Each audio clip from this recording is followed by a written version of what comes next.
see yourself going back to Ukraine anytime soon? We hope so. This morning, refugees fleeing the violence in Ukraine are coming into the United States. Thanks so much for joining us, everyone. I'm Eric Connert. And I'm Neda Irampour. And right now, Customs and Border Protection has opened the pedestrian border crossing specifically for Ukrainians seeking asylum. CBS 8's Dana Marie McNichol live right near PedWest in San Ysidro. You've seen a lot of families coming in already, Dana Marie.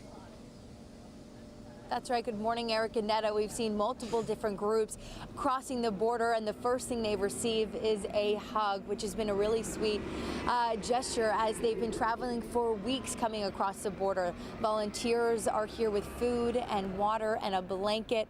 But the most important thing is many of them are now finally reunited with friends and family. We want to show you a sweet moment, and we caught up with them about what happens next. I'm very tired, not only happy.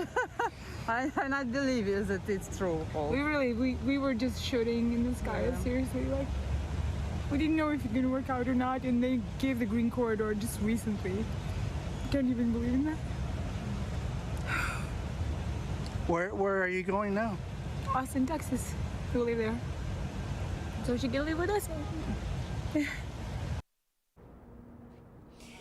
Now take a look at this moment. One of so many, a similar embrace of friends they've been waiting for so long, tears of happiness and hope now that they've crossed into the U.S. by the PedWest port of entry. That's a new larger area set up by Border Patrol to process refugees quicker.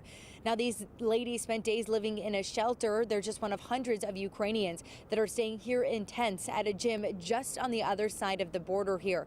Now it's set up by churches, local organizations and individual volunteers who tell us 500 Ukrainians are arriving daily. That's triple what it was just a week ago. Now, according to a lady we just spoke to, they're being bussed over in groups of 50 to be processed here. She told me it took about 3 days of waiting in line, and she's finally on the other side with her fiance on the way to Seattle. Now, we also spoke to another young woman who crossed the border moments ago. She left her family in Ukraine and is now the sole supporter coming back here to work, sending money back home. She says she's on her way to a local church in San Diego to stay the night before flying to San Francisco.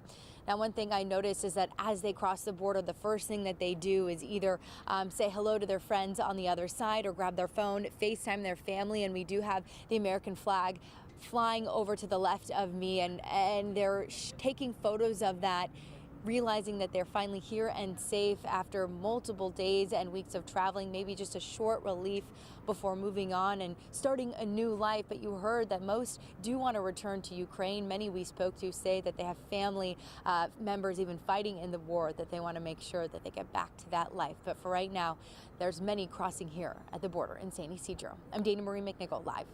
I'll send it back to you.